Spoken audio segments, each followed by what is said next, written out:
Are you looking to improve some habits? Have you read this book, Atomic Habits? Or have you just heard of it, or do you have no idea what it's about? Hey, either way, I'm going to dive in today to a key part of this book, key suggestion that I just love. And we are going to step toward it. I know I'm excited about it because I don't know about you, but I am looking forward to just dialing in more and more. Make the habits, make the process better, We are a process. That's what I say. We are a process of becoming something new, hopefully. Even if it's just like the version of ourself of the future, even if we say it looks the same, we're still being new in every moment. So we might as well just refresh ourselves, refresh our thinking in everything we're doing. So really looking forward to that. Welcome to everybody who is here with me live. Say hello in the chat. Tell me, how are you doing? How is the energy today? How's the coffee? If you're grabbing a coffee or tea, how is that going for you today? Let me know in the comments too if you're coming through on the replay. So nice to have everybody here. Everybody coming together in a fasting space. This is what I love. What is a fasting space? Okay, if we're here together, actually practicing fasting together, I think that's cool. And then fasting, if you had something to eat, if you're just learning about it, okay, fasting space, a place to learn about this beautiful process of openness. That's what fasting is. And learn about the mental processes that can help us to do this practice. I didn't call this channel easy fasting. I call it simple fasting because it is the very most direct and simple way to lose weight. But there can be struggle with it, just like there is struggle in so much of life and so much of what has profound value in life. Has this been your experience? As some amount, there's a barrier to it. Some amount of struggle required to attain something valuable. My experience and the experience of many people that I have worked with practicing fasting is that as you embrace what can be the difficulty of it, you come to see that that difficulty can fade. And really that fading is a process of becoming stronger and increasing strength in the body. Fasting, definitely a type of strength. I want everybody strong and recognizing the strength and power in the body. So this is fasting space. Come together and do it. If you're not actually fasting, just realize, hey, this is a mindset as much as anything else. A mindset of contentment, a mindset that is in many ways countercultural. We're here in a consumption culture that teaches us, conditions us, says, hey, you got to consume your way to health. If you even stop for a moment, you are going to be in trouble. But fasting showing us a beautiful path that actually we are strong and powerful. And that for quite a good deal of time, not forever, but for quite a great deal of time, we'd be doing just fine. Thank you very much. All right, we're going to move toward it. 1% better every day. How would you like to get 1% better today? 1% more dialed in. That's a big theme of Atomic Habits. Look at the sub-theme of this book. Tiny changes, remarkable results. How can that be? How can you make a tiny change and have something remarkable happening? Okay, here's the analogy from this that I love. You're taking off in LA. You're heading to New York. But then a 1% shift. You end up in Washington, D.C. Tiny change take you somewhere totally different.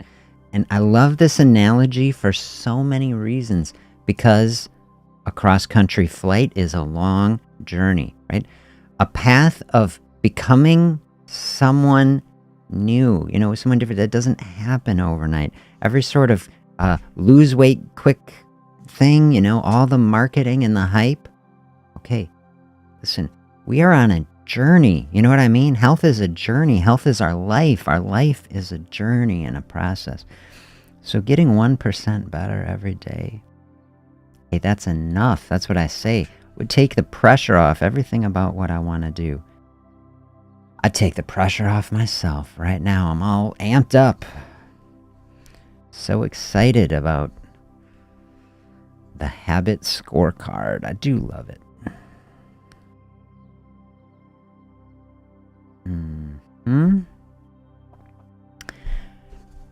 James Clear says here, as he's going to start teaching us about this practice, says one of our greatest challenges in changing habits is maintaining awareness of what we're actually doing. Do you find that?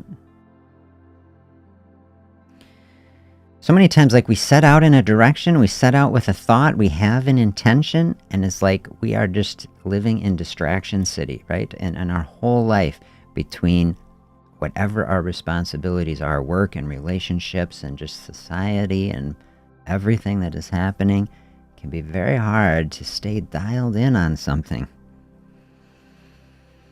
Do you ever feel that way? It's like we just get kind of dialed in on something and then we get broadsided by something else.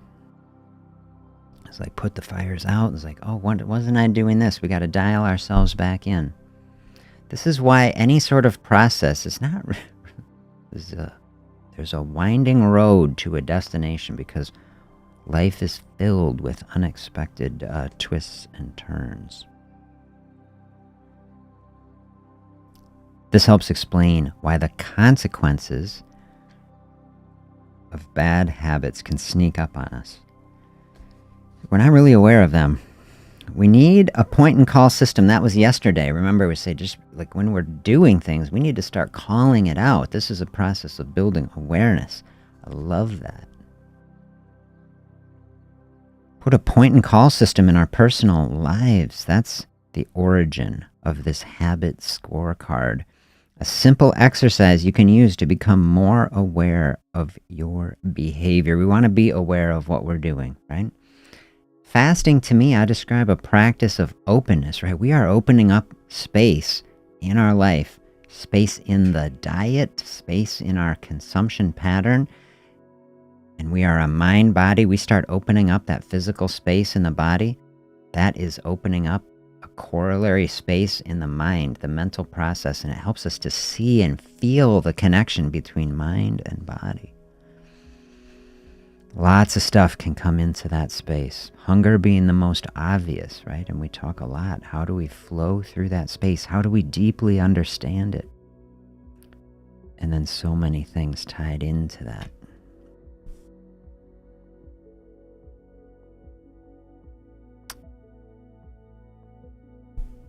Let me show you. He's saying you might start with a list of just the morning routine. We're breaking it down, atomic habits. We don't have to make a scorecard for our whole day. We say, let's win the morning first, You say, it's like, let's get dialed in on the morning routine. You could say, let's make a scorecard for the afternoon. Let's make a scorecard in the evening. Like, where is a place where you struggle the most? Are there spaces where where it's like, here is a food situation. Here is an emotional situation, a relationship situation. It keeps happening. We want to know, what are all the things that are surrounding it? Let's build a picture of the environment. If you go back through the channel, you look at the talks that we've been doing about how our environment shapes our thinking, shapes our behavior, helps us flow through certain decisions, right? Because so much of what we do in a habit is because something worked for us, and then we remember it, and so it becomes automatic, so we can flow through a situation without having to make so many decisions. Like, do you ever get decision fatigue, where it's like, I don't know if I can make one more thing? So just to flow through a space is like the easy way to go. And what we're trying to do in this whole process, to prime and give ourselves the structure so that everything that we want to be doing becomes as easy as possible.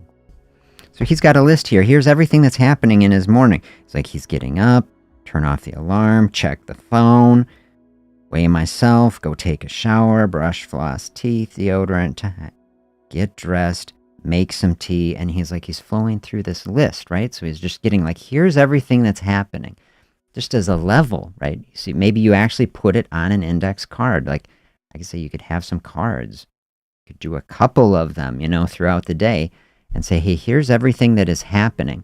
Things that are a one-off, don't have to go on the card, but it can be a fluid list. So like every day, we got space, we can fit 20 things on an index card. Like, what are the things that are happening? And then we can build out this list. Let me say, once we got this list, and I'll show you an example from the book, say, look at each thing that is happening and ask yourself, is this a good habit, a bad habit, or a neutral habit? So if this thing is happening as a good, put a plus. If it's something that you don't like, say put a minus. And if it's neutral, okay, just put a little equal sign by it. Now we're really kind of dialing in on it. All right, let me flip over. I'll show you this picture from the book. This is how he is showing it on a thing. So you got this card. You got the thing that you're doing. You're flowing through the morning. And then you're kind of scoring it, right? So now all of a sudden, if you've got a list, everything that is happening, see, we're totally bringing awareness to it. And maybe a bunch of things are neutral, Gotta wake up, gotta turn off the alarm. Okay, these are things happening. Can't really change it, Okay, but look, check the phone. That's a minus. There's the next thing that happened, okay? It's bringing stress into our day right away, right? So can we try to just give some space, let the mind wake up in a peaceful, centered place? It's like, if that's your path for him, he's trying to minus that one. And you say, okay, we get some pluses on, check the weight, check in, make a T, right? Say T for him. It's like, we want to move toward that positive, okay? Have you ever done something like this? Just a total inventory of what is happening? Like, wouldn't it be powerful to do? All of a sudden, does something pop, This would be like a key win. If you're like, oh, I start doing my habit scorecard. And all of a sudden it's like, yeah, look at this, here is something that's routinely happening and it's getting a minus. Now you can flow through it, right? Now you can get to it and you can use the strategy from yesterday. You can call it out, as you're doing it. You say, hey, I'm eating the thing this morning that I didn't want. Like, here I go. And you don't have to judge it. But this is a process of bringing awareness to it as like the first level. Here's how he describes, how we can use this and get into it.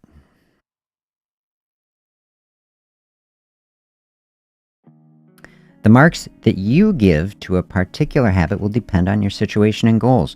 For someone trying to lose weight, oh yes, say eating a bagel with peanut butter every morning might be a bad habit. I would say it's not going to help you practice fasting, right? So it's like, do you want to open up some fasting space in the morning? I'd go with the tea, like he has on the scorecard, right? Grab a coffee, grab a tea, that's what I say. If you can flow through that space, instead of running the body off the bagel and peanut butter, it's like, just run it off yourself. Run it off the energy storage. This is the process. The process of doing nothing. This is what I say. This is the simple and direct process. You just went overnight. You digested all the food from dinner. You got everything kind of put away. You're in the prime spot where the body could start burning some energy. Like, do you want to get into the reserve layer? Don't put the bagel in, right? So I agree with that. But listen to what he says. Someone else trying to bulk up, add muscle, same behavior could be a good habit. Even somebody trying to bulk up, I would try to avoid the bagel. I try to get as many processed foods out for anybody in any health situation. I would tell that person, instead of the bagel with peanut butter, something more natural. How about a banana with peanut butter? Just less processed. But it all depends on what you are working toward. Absolutely, there's no one size fits all process for everybody. We got the same tools. I love what was the talk the other month? Clues to the weight loss puzzle. Love that thinking, right? We've all got the same health tools, but we utilize them in different ways. So here's the scorecard. Can this be like an unlock? Say, hey, like, what is the spot where I am stuck? What is the habit that we need to gently move toward and change?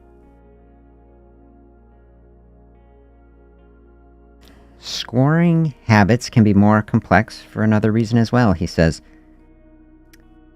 labels good and bad habits are really inaccurate. He says there's really no such thing as good or bad. There are only effective habits and things that are not effective. Meaning effective at solving problems. He says actually, when you look at it, all habits are serving you in some ways, even what we call a bad habit. Isn't that interesting? This is why we repeat them, because they doing something for us, you know. See the good, remember? Even in darkness, even in difficulty, even something we're struggling with, we try to see the good. I say, what is the good that is happening? We see, isn't this the pattern that we try to do in life? We run away, we try to hide from things, we bury things down and bottle them up, when really the path that we are doing is to say we want to turn and look at things, and we want to fully understand and realize them. This is actually the process of healing and letting go of difficult things, getting trapped in their cycles that we're stuck in. Don't run away from them. Flow through them and overcome them.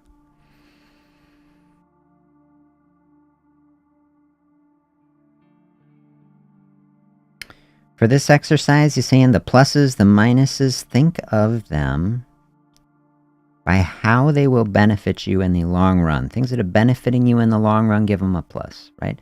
Things that are not benefiting you in the long run, give them a minus. He says, look at this, smoking a cigarette might help you feel less stressed right now. See, that's how it is serving you, but not necessarily taking you to a better place in the long term, right? So I would give it a minus. I double underline this next sentence, okay? This next sentence, to me, I feel like we can change our whole lives with this next sentence. As we're thinking about our behavior, right? We have awareness. We're scoring it out. We're just seeing, here is what I am actually doing. Like, here is the reality. Remember, everything that I'm trying to help us do on this channel, on this program, right? Just look at reality. Be completely honest and open. Like, what is really happening? What is really serving me? What is no longer serving me? What can we let go of? Remember, our society is all about, like, you have to do things, right? You want a result, you have to do. And then I'm telling you, look at the other side of it. A big process of moving forward is actually not doing, of just saying no to things. Look at the example that fasting is giving us. It's nothing. You can make incredible progress in health by just doing nothing.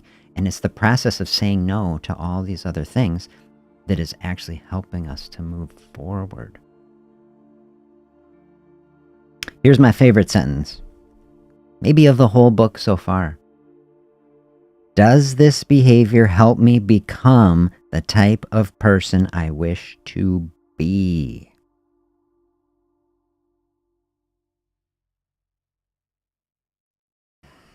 We can change our whole life with that sentence. Do you feel that way? I feel that way.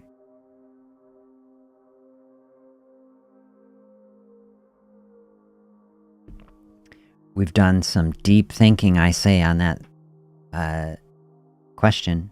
Remember that session back in the fall, the most important question in weight loss.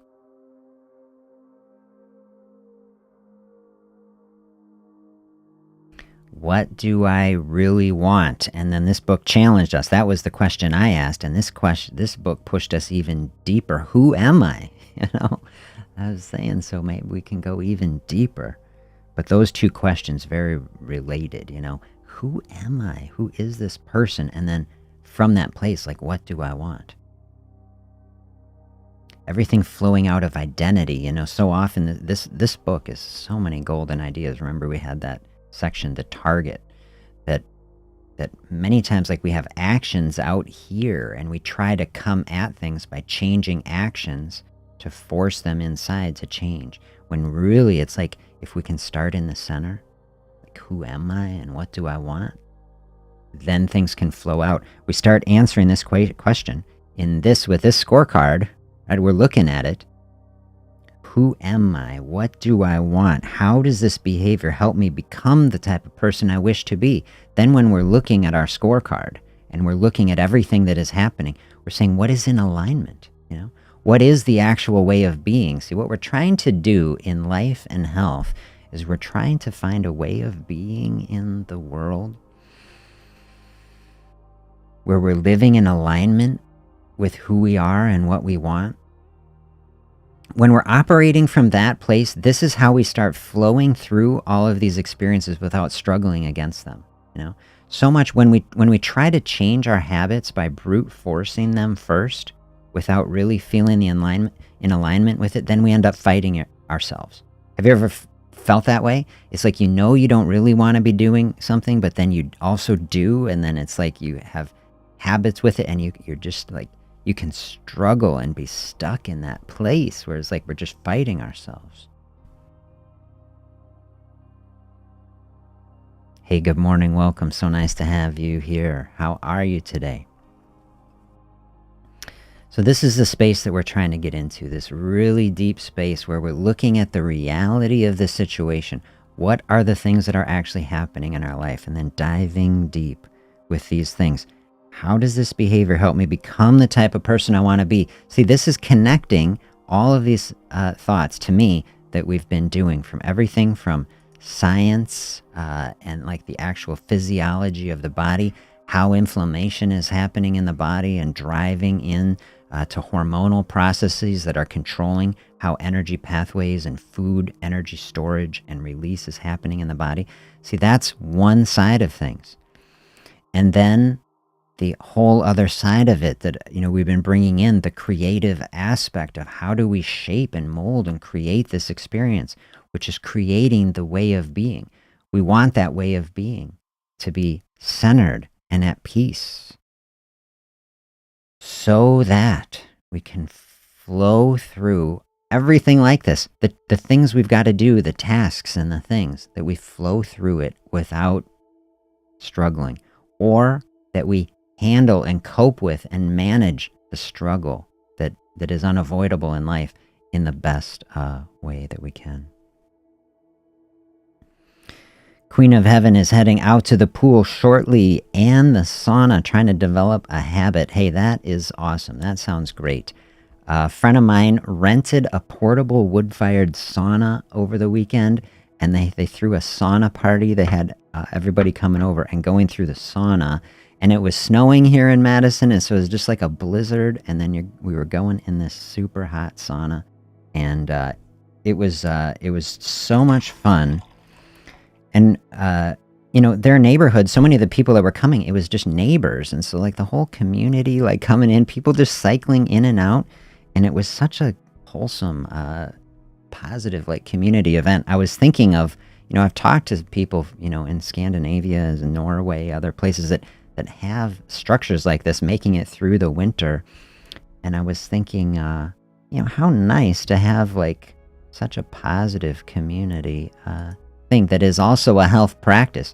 We did the session, if you haven't seen it, a few weeks ago on PFAS and microplastics, all these toxic chemicals getting into our body, and that a sauna actually a way to help sweat out some of this nasty stuff. So I would put a plus. We're doing our scorecard. I put a plus on the pool and a plus on the sauna. Very healthy. Thanks for sharing that. I felt so much better after doing it.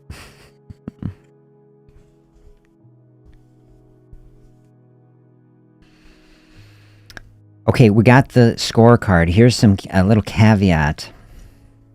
It says for the scorecard is not any type of tool to end up blaming yourself for anything, okay? And of course, this is a big thing that I try to do for everybody here. One of my favorite sessions, looking toward the light, lifting ourselves up. This is the absolutely the sort of mindset we want. We're not trying to give ourselves like a report card, and we're not grading it like, we don't get a D- if we got too many negatives, right? It's like, this is a process of awareness. And like, honestly, if you got a a scorecard, with a bunch of minuses on it, and you're just like, it's a good thing. See, you're just generating awareness. Like, here's like a field of things to look at. We want everything always, please, to be so positive. Don't blame yourself for any faults. Look what he says here. If you're eating a chocolate bar every morning, no judgment. Just acknowledge it. Just almost as if you were watching someone else. You might say, oh, like how interesting that they would do that. See, that's nice, right? That's positive.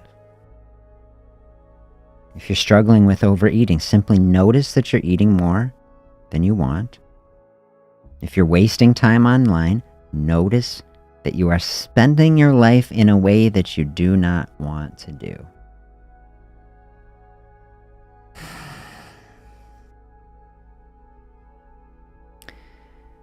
That one hit me yesterday, because it's like, it's so hard, especially, if we're living this digital existence. I'm trying to create a digital, online program for people. Is like the internet is right there. And sometimes I've got reminders like all around, like focus, try to stay dialed in, But then on my personal scorecard of like things that are happening, I say I got a minus by that of things that are like, man, I like hit a news, I hit a rabbit hole, and then all of a sudden, like I lost the time. I wanted to dial in, tried to read and come up with, beautiful thinking to help shape our experience.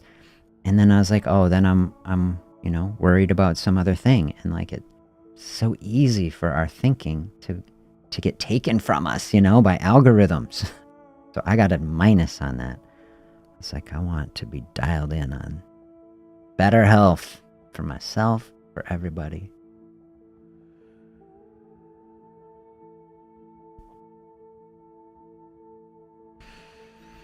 So the first step, he's kind of summarizing here, toward changing a bad habit, to be on the lookout for it. That's the awareness.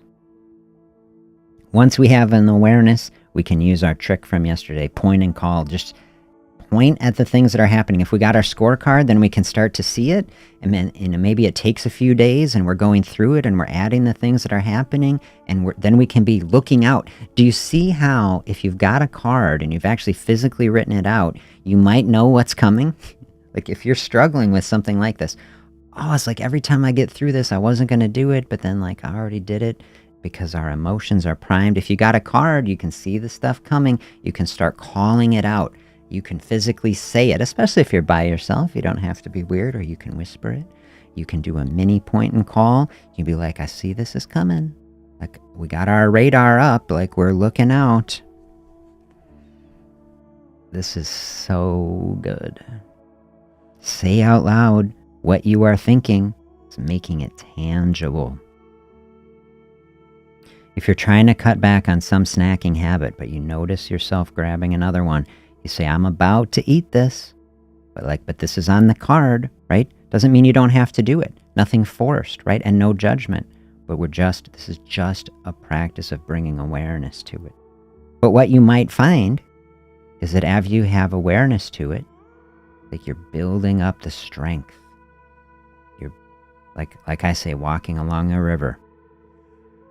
No judgment, but like when the time is right, maybe a couple days going by, we're calling it out. You can just say the emotions. You can write it in a journal. You can speak it. Hey, this is something I've identified. It's on my card. I've got the minus. I'm struggling with it. Okay. That's the work. See, this is what it's really like to change something, to not run away from it, to not just flow through it and bury it. But like we've got really powerful tools here to like see it coming, experience it more fully, at least enjoy it more fully. Don't mindlessly doing it, right? And now we're sitting in the space and you speak the emotions that are connected to it, and you start bringing in the intention and understand why and what is it doing for me. This is how we can change. And eventually you can start speaking things. I don't know if this is my best choice. I don't know if this is really helping me flow in the direction of how did they say it? This beautiful sentence. Does this choice help me become the type of person I wish to be?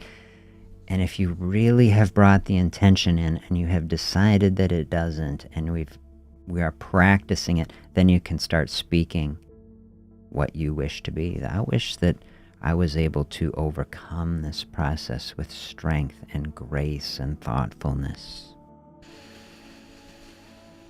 And you will. Just tell you, you will do it. If you bring that much intention and awareness and you keep showing up in a space, you can't be stopped, right? You cannot be stopped if that is your pure human intention to do it. Hearing your habits spoken aloud makes the consequences of them that you have recognized more real. It adds weight and importance to the action rather than letting yourself mindlessly slip back into an old routine, right? That's the bringing of awareness, such a powerful process. You're getting yourself to acknowledge the need for action. That can make all the difference. Sets you up to actually do the thing. You know, we talk about, okay, having awareness to do something and then actually doing it, right? That's where the rubber meets the road. This is the first step. We're in the cycle. This book has the cycle. A cue that is setting us up for a habit. A craving that makes us want it because the mind learned, hey, this did something good for us in the past. We respond to a craving in a certain way to get a reward. That's the cycle. Cue, craving, response, reward. These sort of practices, yesterday, calling things out, speaking things, right? And then today, a scorecard so we can actually physically see it. We know what's coming so that we can break cycles and patterns. We see it coming, we call it out. What an incredible process. This is up in that cue phase, right? We're trying to cut off habits right at the source. Right as they're coming in, we say, nope.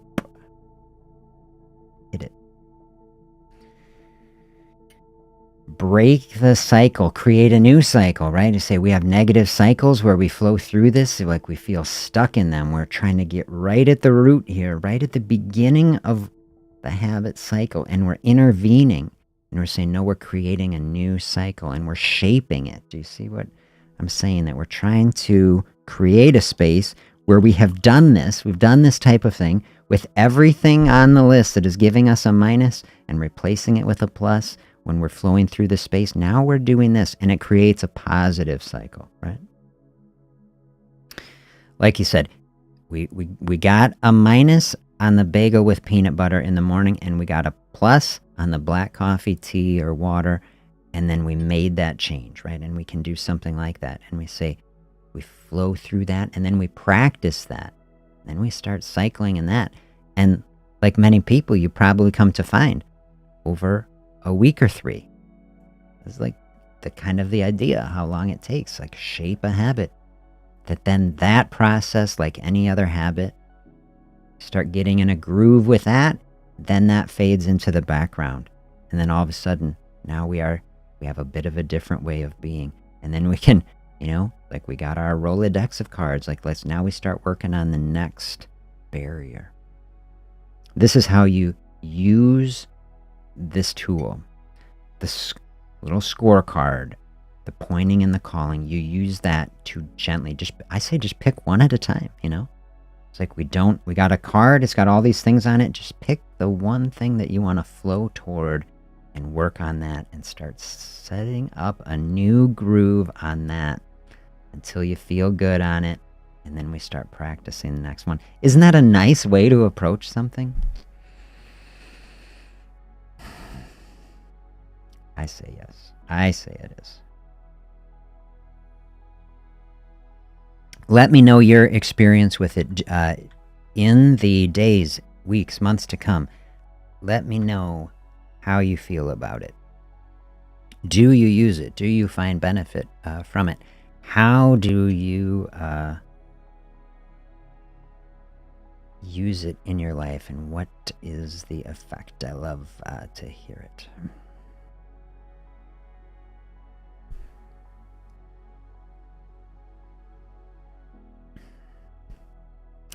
Did a little work last night, just a little housekeeping for us here. I made a playlist for the channel of the talks. I'm trying to organize. We've done all these live sessions. Some of them, are more kind of just chill, hangout sessions. Have a coffee, have some music, flow through some stuff. Some are more like academic talks, like presenting at a conference.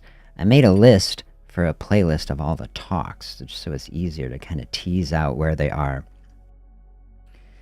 And so if you click playlists on the channel, that'd be a way to organize. Like I was trying to help someone find that inflammation talk the other day, and I was like, oh, it's kind of hard to find.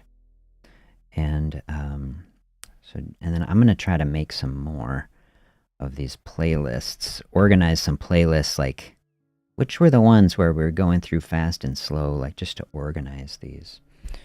So just keep an eye out for that. Yeah, Queen of Heaven says, my thing is don't stress. The stressing out about stuff, you say, is that actually a line item on the scorecard? It's like the day is happening, we're getting up, and then the stress is like hitting. It's like maybe it gets its own line item, and it's getting a little minus there, and so maybe that is really the space. And I would say, hey, what a beautiful thing to make the focus, Because like we were saying in that inflammation talk, the emotional space of stress is the link between our emotional space and experience and the physical experience in the body that is linking the stress into the cascade of inflammation that is driving so much pathology or difficulty in the body. And so we can't necessarily, unfortunately, in this reality, just eliminate stress, right? The world is stress. We have to interact with it. We have to work and all these things, and everybody is like here. So we're going to encounter the stress. But the key is, how do we handle it and cope with it in a way that helps the body to maintain the center as we do our best to navigate through it. And so everything that helps you actually do that are the things that are actually the wellness practices that help you to practice fasting. Fasting is one of these wellness practices because fasting is anti-inflammatory. Inflammation is happening in the body. We open up a fasting space to help to burn up stress hormones, inflammatory cytokines, get everything to shut down. Fasting then flows back around because the practice is nothing. Help to take a burden off of the space, less meals to cook, less things to do, less dishes and shopping, less money spent. Free up resources for other things, maybe just for higher quality food at the other place, and higher quality food then flowing back around itself, full of more nutrients that are anti-inflammatory and healthy. See, all of the wellness practices flow together and support each other. And so we want to take steps forward and, each day, like trying to do our best across all of these domains. The healthiest food, the balance of a fasting space that feels good to the body, like a curious and joyful exploration. The gentle movement that is helping the body to be strong. And then the mental health practices that supporting all of this, especially breathing, just like the biggest key. It's like, how do you get through a stressful situation? Is just breathe through it. You can breathe through hunger. You can breathe through stress. Like you talk to famous athletes and performers getting on stage in front of millions of people, like they just talk about, okay, what is the key thing, right? Just centering on the breath, right? Because that is what helps the body to flow through the stress. A deep, calm, slow breathing is sending the message to the body that, hey, you are safe. Everything is okay. No need to be afraid. And you start sending that message to the body. That's what physically helps the body turn down the adrenaline, keeps the heart rate down. Those things, chronically high adrenaline,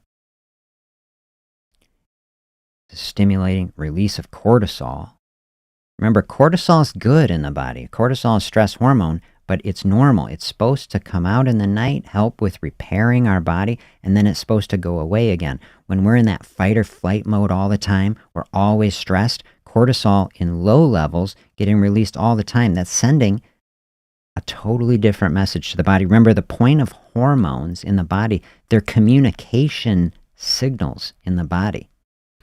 The body doesn't see things, really inside. The cells communicate with each other through signaling molecules. A hormone is just a specific type of signaling molecule that is telling cells about what is happening in the body. And like, this is happening in the body, therefore you should do this.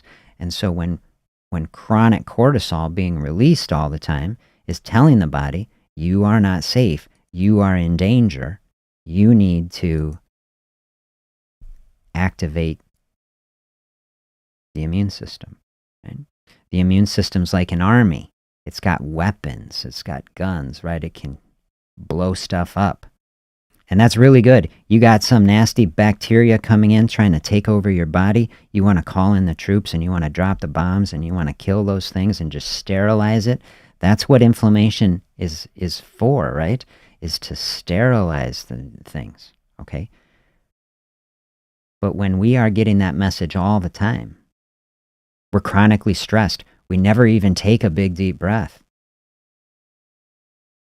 Body's never getting the message, okay, now we're on a hair trigger all the time. And those cells, can you imagine, like troops that never get a day off? Like, it's like they are always amped up 100%, getting trigger happy, right? Trigger happy immune system. That is what sends us into things like autoimmune disease, right?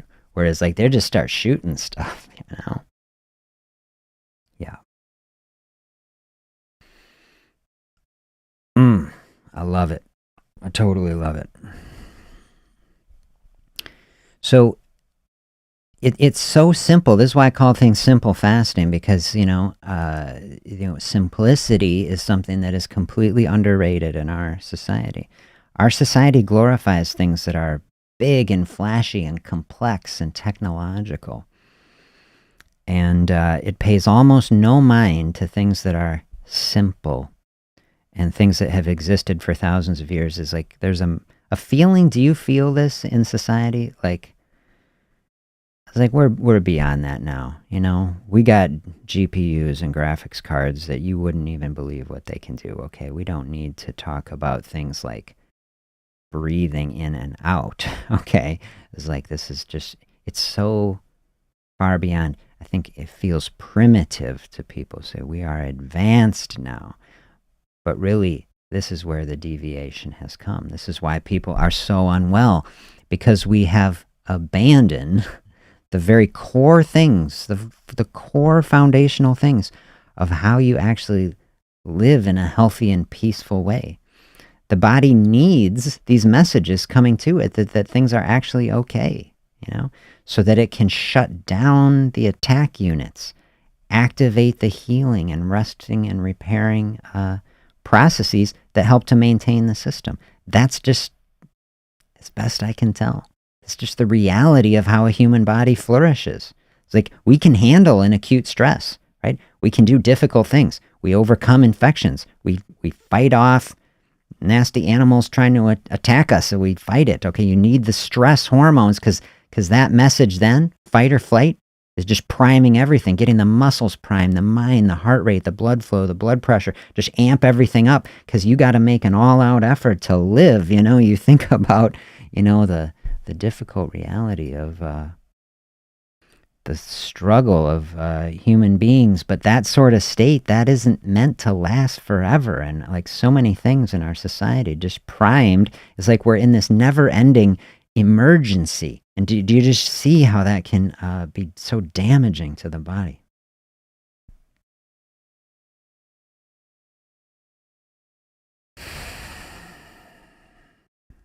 Yeah. Listen, things going to happen, right? We said earlier, right? Don't bottle stuff in. Don't keep things trapped in, right? There's a time and a place. You got to let these things out. You don't run from it. You don't hide from it. A stress hormone, a stress situation, the body is meant to have something like that. It's like not to run away from things, not to never confront anything. Okay. But yeah, you can handle it's not even bad for the body. The body built to handle an acute stress. Okay. You can have adrenaline come out. You can get amped up about something.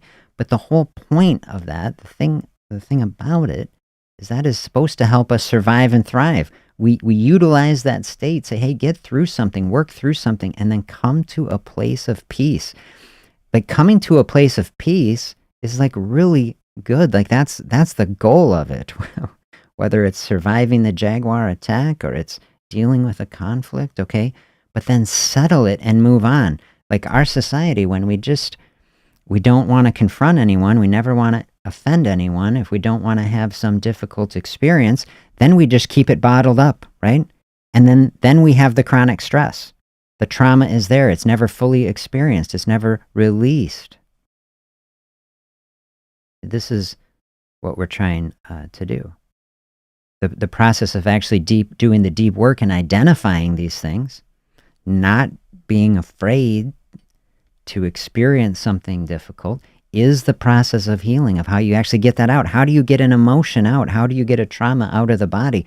Other than this, to recognize it, fully experience it, don't run away from it, and release it. Give it the space to dissipate. It's like actually the process of hanging on to it is what keeps it there. You see, it's not even real. How does it stay? We make it real by not letting it just blow away in the wind, Like not that that's an easy thing to do, but you gotta let go of stuff like that. Maybe we need a scorecard like this session for things like that. I was like, what are the weights? What are the experiences? What are the emotions that we are harboring on here? We got to get some minuses on those, just to realize. And the same process that we talked through for dealing with, a physical habit, whether we're eating the bagel or not in the morning, we can minus that. But, can we do even a deeper layer? Like, what are the weights that are down here that I'm holding on that are keeping me stuck? Maybe those are even underneath our other scorecards, why we are we eating something? There's a big space. We eat as a distraction and an emotional comfort so that we don't open up the space where some of those feelings could actually emerge, So that would be an even deeper layer for it.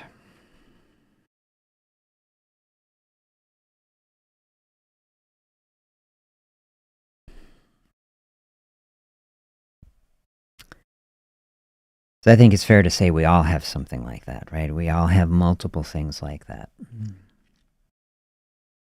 Pretty hard in this world to not encounter difficulty, and we don't have a system, or at least I never did. It's like, I don't know about you, that just tells you, hey, it's important to do it. Just like who has ever told you that it's important that you breathe? It's like, well, breathing just something that happens. Like, we don't give it a second thought.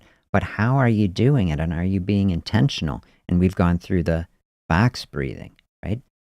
And kind of doing the double on it, where we really stretch out the lungs to powerfully send these signals to the body. No, everything is really okay. Do you ever do it? Here, let's do it together now. We do the box breathing. If you're not familiar, you take a big, deep breath in for 4. Try to hold it for 4, out for 4, and then hold out for 4.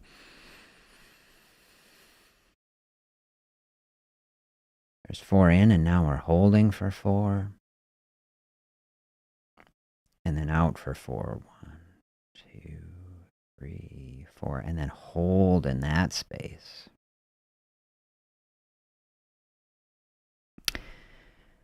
You can go in a cycle with that. You can open up a minute of doing that, 5 minutes, 10 minutes. That's kind of amount of time where you could really get in a zone with it. I just think, I'm trying to think about when I learned about box breathing. Might have been as late as 2016 or so. I'd been practicing medicine.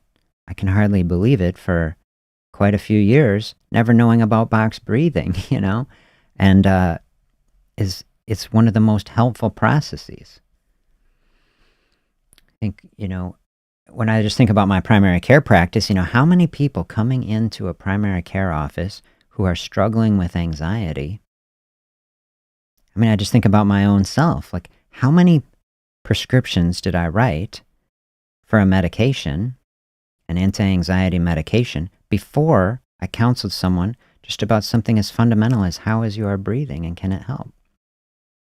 And certainly, there's a place for a medication, and use any medication you need. But let's just say, can we do the basics too? Like even on the way to the pharmacy, if you say the medicine has to happen, can we just to help someone feel better on the way to the pharmacy before they could even get the medicine? Because many people would say it's like, oh, if I can just breathe, you do feel better, you can feel the physiology in the body. Something so simple has helped me so much. I struggle with anxiety so much. And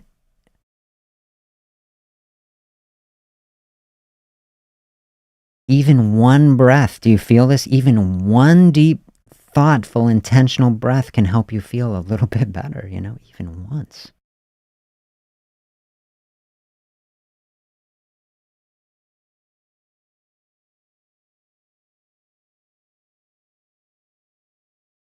See, when I do that, I take one big deep breath here. It's just making me already kind of do this with my shoulders, kind of roll them out. I was like, oh, you start to feel it. See, this is bringing awareness. Now I'm just realizing, I got some tension in the shoulder, tension in the neck.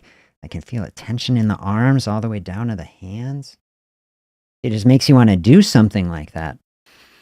And you start to realize, then we're building the connection, mind and body. We say, oh, you start to see it. We think oh, stress, it's all in the mind. No, stress is in the body too. Can you see that? We're mind and body. Stress is in the mind, but stress is also held in the body. And if you can see that stress is in mind and body, I was like, okay, well, body is muscles. So I'm talking about bodies in the muscles. But we're all the same thing. Can you see how stress can be in the immune system too? Can you see how it can be in the pancreas? Can you see how it can be in every cell of our body, that the stress is actually in it, just in the same way that it's in the shoulders, right? And so as we breathe, right, that you can actually let the stress out of the body. It's so profound. To me, the fasting is like breathing. A physical breath, giving space in our emotional space just to breathe in some positivity, breathe out the stress. Here, think of fasting like breathing in our diet, right? It's like we don't just breathe in all the time without ever, breathing out, right? You'd be like choking. It's ridiculous. Okay, just think about it in our diet. Okay, we open up a fasting space. It's like food is coming in is like breathing in, fasting space open like breathing out again. And now we're starting to get in a flow and a cycle. We're not stuck in a constant consumption that is building up energy in the body, and energy is reactive and it is leading to problems, insulin resistance and hormonal dysregulation. Now we're getting the flow. Sometimes the food is coming in as a big deep breath in. You say, that feels good. Nutrition coming into the body, just like we're breathing in love and lights, okay? And then the release, the exhale. Now the energy is flowing back out. That's like the food energy's been processed. We're actually using it to power the body. That energy is flowing back out in the form of the work we do, in the form of the heat that is dissipating. And then we see in that moment, we're running that off the food that we ate. We don't need it in this moment. That's like fasting as the breath. Now you start mixing those together, right? In that fasting space itself is anti-inflammatory. We're burning through the excess that in and of itself. So that's a wellness. You start to feel it. I can feel digestive system is shutting down, feeling better. Now bring in some actual breathing into it too.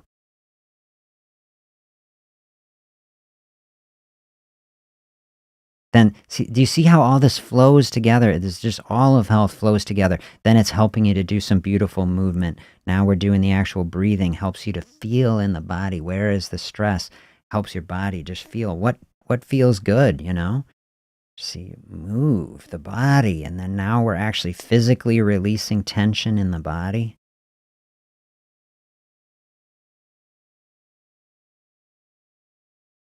Helping ourselves to feel more emotionally grounded in there because now the body's feeling better. Now that's flowing into the mind. Now it is cycling back around. A mind that is more at peace is less in need of anything external, less in need of any consumption in order to find contentment. Do you see that that's a place of profound strength? Contentment is a very, very strong and powerful space. I don't need anything else. Totally content here. Not taking anything into the body. So just giving the body the total space for health, wellness, and healing. People don't appreciate there is healing potential in the body that we have only begun to appreciate.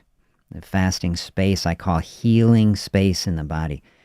Can be healing space for emotions, can be actual physical healing in the body.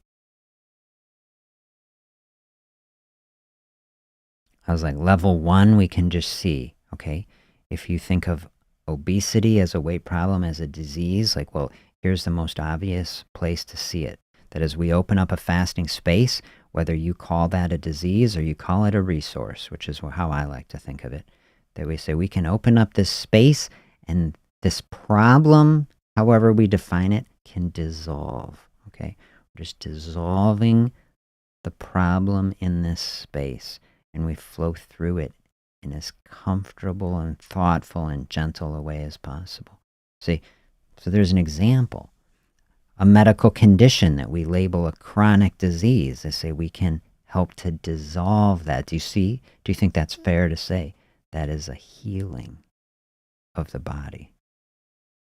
Same exact process. We can go down the line. Same exact thing happening with type 2 diabetes. Type 2 diabetes happening in the body because of insulin resistance. We open up a fasting space. Like, don't you want a pill? Doesn't society want a pill that is just anti-insulin resistance? Isn't that what we want? You take the pill and the insulin resistance is gone. No such thing, okay? How about a root level process where health can spring forth? I love that. Open up the space. Think of the incredible process of type 2 diabetes in this country. It's something like $500 billion being spent on medications.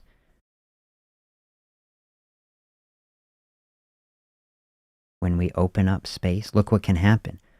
We start having different way of thinking. We realize, oh, type 2 diabetes, what is it? The cells are insulin resistant. There's energy here that the body does not know what to do with it. What are we supposed to do with it? We've been having this energy flowing for so long. With the intake has been coming in with no breath, no fasting space. Body wants fasting space. It's like we need to breathe out every once in a while. All of a sudden we open up the fasting space. What is the very first thing the body does in the fasting space? It starts burning up blood sugar. It's right there. It can flow right into the cells that need it. When you are in the fasting space, body's like, hey, it's like the last meal we ate, that is the blood sugar. We can just use that energy. And sometimes, have you experienced this? If you are able to monitor your blood sugar, you're not eating, you're burning through the blood sugar. And sometimes you see the blood sugar numbers going up even. It's like because there's so much energy in there. There's overflowing. The body's like, are you kidding? We can release this energy. Right? And you just start running on it. The fasting space, just start chewing it up. So here's like a second disease. We're saying, does anybody in society say type 2 diabetes can be healed? You have healing potential here. Like how wild, how incredible. And that the process to do it is just nothing. Look in that space. Open up the space. The energy's already there. This is just the physiology of the body. So there's no magic. It's just the way the body works. Body needs energy. Energy is there. Instead of putting more energy in, we use it. And then the insulin resistance naturally resolves. I just say dissolves. Like that's the perfect thing with sugar, right? Sugar dissolve in water. Sugar's dissolved in the blood. How about the whole process dissolved in this open fasting space? So, and we could do this with so many things that we say are diseases. This is why this is a healing space.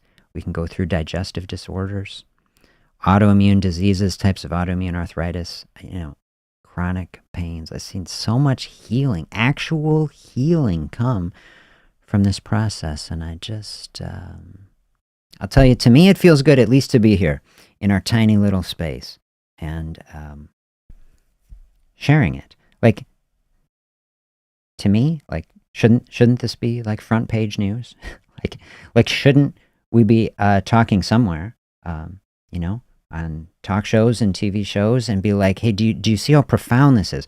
We're sitting here in this moment. We have millions and millions and millions of people struggling with disease upon disease, spending billions upon billions of dollars that nobody really has. Think of our society racking up astronomical deficits. It's like a third of our economy is in like healthcare now.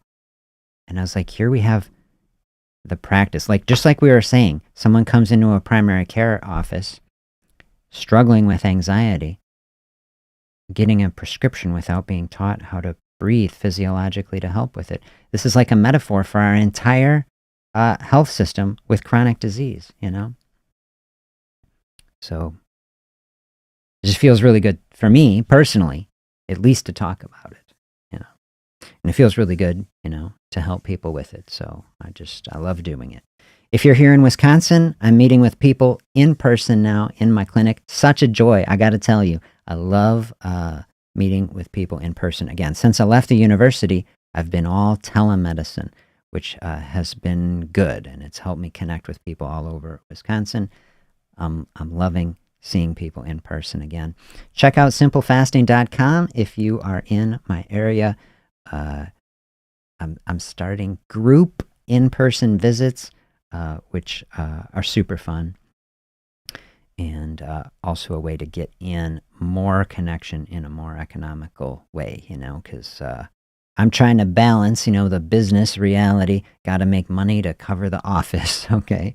And so the group setting, to me, I think this is going to be really nice. Help, to see as many people as possible for as little money as possible and still pay the bills. That's the idea. Thank you for sharing this time with me today. Thanks for diving in on the scorecard and some of this, to me, just feels like deep thinking on how do we really get in health and healing, legitimate healing in the body, the thing that I know, okay? There's no magic. I do a whole talk. I was saying I've not encountered magic in medicine. There are legitimate medicines, scientific miracles that are, magical in what they can do. Okay, but for chronic disease, for the actual process of not needing medicines with cost and side effects, a fasting space is such a powerful healing path. And then the perfect intersection with our healthy eating. This is what brings it into balance. To me, it's always the same thing. Fasting space, healthy eating, two sides of the same coin. I say lean into that today. Consider getting a scorecard. That was the big thought of the day. Bringing some awareness to the things that we are doing. I did a scorecard yesterday while I was reading this. Already identified a big thing for me, so I'm working on it too. We all work on our better health together. And we shall reconvene next week. Have a beautiful weekend, everybody. We'll talk to you soon.